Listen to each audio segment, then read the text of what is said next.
बहुत ही कम सामान में बनने वाली रेसिपी है। तो चलिए फटाफट से अपनी रेसिपी को स्टार्ट करते हैं। उससे पहले मैं आप लोगों से कहना चाहूँगी, अगर चैनल पर नए हैं तो मेक श्योर चैनल को लाइक करें, सब्सक्राइब करें और शेयर करें। तो चलिए स्टार्ट करते हैं। तो इस रेसिपी को बनाने से पहले सबसे पहले हम लोग ले लेंगे इसमें कटोरी रवा। अगर आपके पास मोटा वाला रवा है तो आप उसको मिक्सर में चला के बारीक कर सकते हैं, और अगर आपके पास बारीक वाली सूजी है फिर आपको उसको मिक्सर में चलाने की ज़रूरत नहीं, आप उसको डायरेक्ट यूज़ कर सकते हैं। उसके बाद हमने यहाँ पे 1 कटोरी सूजी ली थी। देन हम यहाँ पे 2 कटोरी मैदा लेंगे। आप मैदे की जगह पे 2 कटोरी आटा भी ले सकते हैं, गेहूँ के आटे से भी बना सकते हैं। उसके बाद हमने यहाँ पे थोड़ा सा और इसका टेस्ट और कलर इन्हेंस करने के लिए 1 चम्मच बेसन का यूज़ किया है। बेसन बिल्कुल ऑप्शनल है और मैदा भी ऑप्शनल है, आप यहाँ पे गेहूं के आटे का यूज़ भी कर सकते हैं। उसके बाद हम इसमें मोयन के लिए घी डालेंगे 2 चम्मच। आप लोग चाहें तो रिफाइंड ऑयल या जो भी आप खाना पसंद करते हैं वो भी डाल सकते हैं, बटर डाल सकते हैं, घी डाल सकते हैं या फिर रिफाइंड ऑयल डाल सकते हैं। मैंने यहाँ पे 2 चम्मच घी डाला है। अब हमें मोयन अच्छे से मिक्स करना है जब तक ये पूरे आटे में अच्छे से मिक्स ना हो जाए, इसलिए हमें इसको कम से कम 1 से 1.5 मिनट के लिए अच्छे से मिक्स करते जाना है। इस तरीके से आप देख सकते हैं कितने अच्छे से हमारा जो मोयन है वो अच्छे से लग गया है। अब यहाँ पे आप देखेंगे, अगर आप इस तरह से मुट्ठी बनाएंगे ना तो हमारा जो आटा है वो अच्छे से मुट्ठी बन जाएगा। दैट मीन्स कि हमारा जो मोयन है वो बहुत अच्छे तरीके से लग गया है। अब हम क्या करेंगे, इसका एक डो तैयार कर लेंगे। बहुत ज़्यादा हमें सॉफ्ट डो तैयार नहीं करना है, हमें थोड़ा सा इसको टाइट आटा ही लगा के रखना है। और हाँ, यहाँ पे आप लोग चाहो तो अपने हिसाब से ड्राई फ्रूट्स और भी चीज़ें ऐड कर सकते हो। तो यहाँ पे इसके बाद हमने जब सारी चीज़ों को मिक्स कर लिया अच्छे से, तो हम यहाँ पे आधा कटोरी शक्कर डालेंगे पीसी हुई। आप चाहें तो यहाँ पे खांड का यूज़ भी कर सकते हैं, या फिर जो गुड़ आता है ना, गुड़ का पाउडर, उसका यूज़ भी कर सकते हैं। उसके बाद मैंने यहाँ पे करीब 2 चम्मच करीब मूंगफली को रोस्ट करके रखा था, और साथ में 7-8 काजू भी मैंने रोस्ट किए थे, तो इसमें मैं डाल रही हूँ। आप चाहें तो इसमें सिर्फ काजू ही डाल सकते हैं और सिर्फ मूंगफली भी डाल सकते हैं, या फिर कुछ भी ना डालें तो भी चलेगा। अगर आपको पसंद है तो आप डालें, अदरवाइज़ आप स्किप कर सकते हैं। देन यहाँ पे आप जो नारियल का खोपरा आता है वो भी डाल सकते हैं, इलायची डाल सकते हैं, बट मैंने इसको बहुत ही सिंपल बनाया है। और मेरा सबसे इम्पोर्टेंट मोटिव ये था कि मैं ऐसी रेसिपी बनाऊँ जो कि आप लोग को कहीं भी उस रेसिपी का सामान लेने के लिए बाहर ना जाना पड़े, आपके किचन में ही वो सारी चीज़ें अवेलेबल हो। इसलिए मैंने बहुत ही सिंपल से इंग्रेडिएंट्स के साथ बहुत ही टेस्टी और डिलीशियस रेसिपी तैयार करने की कोशिश कर रही हूँ। उसके बाद हमने यहाँ पे दूध ले लिया। अब हम थोड़ा थोड़ा दूध करके ना इसका एक डो तैयार कर लेंगे।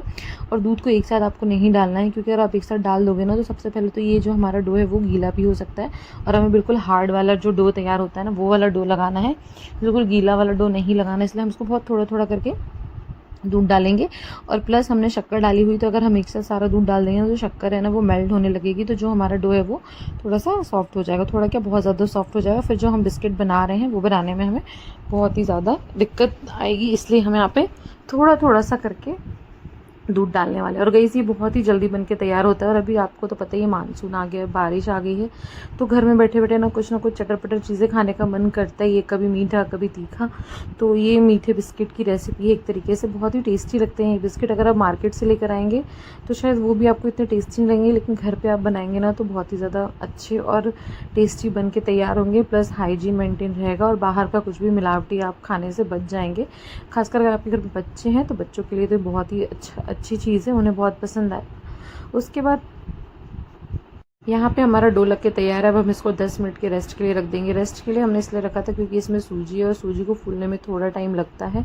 देन आप 10 मिनट के बाद देख सकते हैं हमारा आटा बहुत अच्छे तरीके से रेस्ट हो चुका है। अब हम यहाँ पे इसको मैं आपको दिखाती हूँ कि हमारा जो आटा है वो कितने अच्छे तरीके से लग गया है। ये देखिए, तोड़ के भी मैं आपको दिखा देती हूँ, बहुत अच्छे तरीके से मिक्स हो गया है, बिल्कुल सॉफ्ट और अच्छे से सारी चीज़ें बिल्कुल नॉर्मल है। ऐसा नहीं है कि सूजी अलग और मैदा अलग जा रहा है, सारी चीज़ें आपस में अच्छे से मिक्स हो गई, इसलिए हम इसको 10 मिनट कम से कम रखना ही है।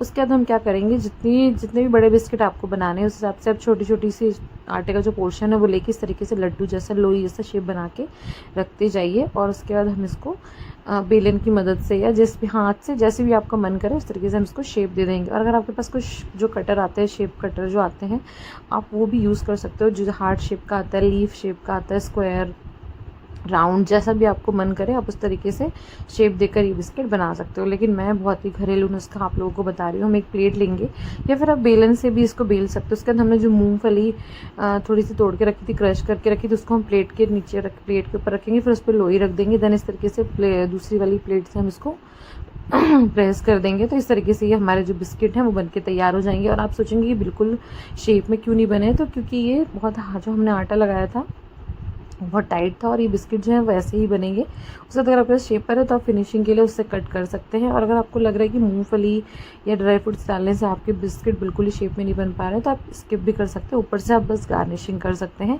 पिस्ता की गार्निशिंग भी आप ऊपर से कर सकते हैं, जैसा भी आपको लगे उस हिसाब से आप कर सकते हैं। और यहाँ पे देखिए हमारे बिस्किट बन के तैयार हैं। तो guys please after long time मैंने रेसिपी वीडियोज़ अपलोड करना शुरू किया है, तो प्लीज़ वीडियो को बिल्कुल भी स्किप ना करें, फुल वीडियो वॉच करें। शाम को 5:30 बजे सिंपल रेसिपी नेहा पे ये वीडियोस अपलोड होंगे, तो प्लीज़ प्लीज़ प्लीज़ पूरा वॉच करें। देन अब हम क्या करेंगे, कढ़ाई को गर्म कर लेंगे। मतलब तेल जो है हमारा स्टार्टिंग में हमें अच्छे से गर्म कर लेना है। देन जब हम डाल देंगे इनको तो फ्लेम को लो कर देना है। तेल गर्म करने का रीज़न ये भी है कि अगर तेल की जो फ्लेम है वो कम रहेगी तो क्या होगा, सबसे पहले जो हमने ये ऊपर से मूंगफली लगाए हैं वो निकल जाएगी। दूसरा ये रहेगा कि अगर फ्लेम लो रहती है और तेल ठंडा अच्छे से गर्म नहीं होता तो जो हमारे बिस्किट है ना वो तेल में ही बिखर जाएंगे। तो सबसे पहले हमें ऑयल को अच्छे से हीट कर लेना है। जब ऑयल हमारा अच्छे से हीट हो जाएगा तब हमें गर्म तेल में ही अपने बिस्किट डाल देने हैं। और बिस्किट जब थोड़े से आपको लगेगी हाँ अभी थोड़े से सेट हो गए हैं, थोड़े से मतलब फ्राई हो गए हैं हल्के हल्के से, करीब 1 मिनट आपको रखना है हाई फ्लेम पे। 1 मिनट से भी कम, आधे मिनट आपको हाई फ्लेम पे रखना है। देन आपको फ्लेम को लो कर देना है, बिल्कुल लो कर देना है। और लो फ्लेम पे ही आप उसको फ्राई करेंगे।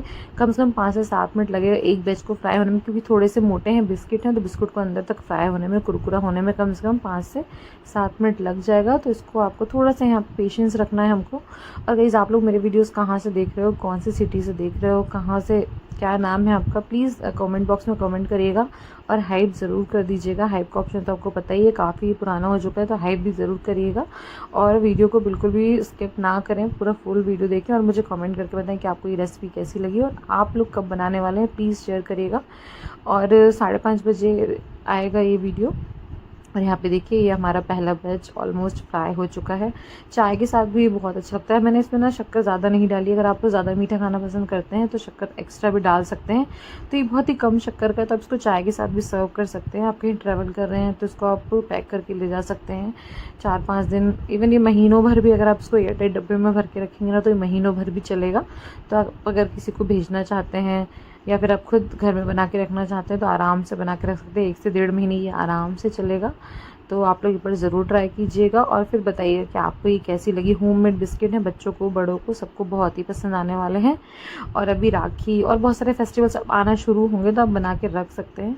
तो आई होप कि आपको ये रेसिपी अच्छी लगी होगी। एक बैच हमारा फ्राई हो चुका है अच्छे तरीके से और यहाँ पे हम इसको निकाल लेंगे। आप लोग चाहें तो घी में भी फ्राई कर सकते हैं इसको, जैसा आपका मन करे। अगर आप चाहते हैं थोड़ा और ज़्यादा टेस्टी आए तो आप घी में फ्राई कर सकते हैं, बट मैं आपको यही सजेशन दूँगी कि ऑयल में ही करिएगा। ऑयल का जो टेस्ट होता है ना वो भी बहुत अच्छा होता है। यहाँ पे मैं दूसरा वाला बैच भी डाल दूँगी। अभी इसको फ्राई होने मतलब टोटल इस रेसिपी को बनने में आधे घंटे लगे थे, लेकिन बहुत ही ज़्यादा टेस्टी है तो आधा घंटा वर्थ इट है। तो यहाँ पे देखिए अब हमने इसको फ्राई कर लिया है। बढ़िया गर्मा गर्म बिस्किट हमारे अभी ये सॉफ्ट हैं। जैसे जैसे ये ठंडे होते जाएंगे वैसे ही कुरकुरे और खस्ता होते जाएंगे। तो बस यहाँ पे हमारी आज की रेसिपी कंप्लीट हो गई है।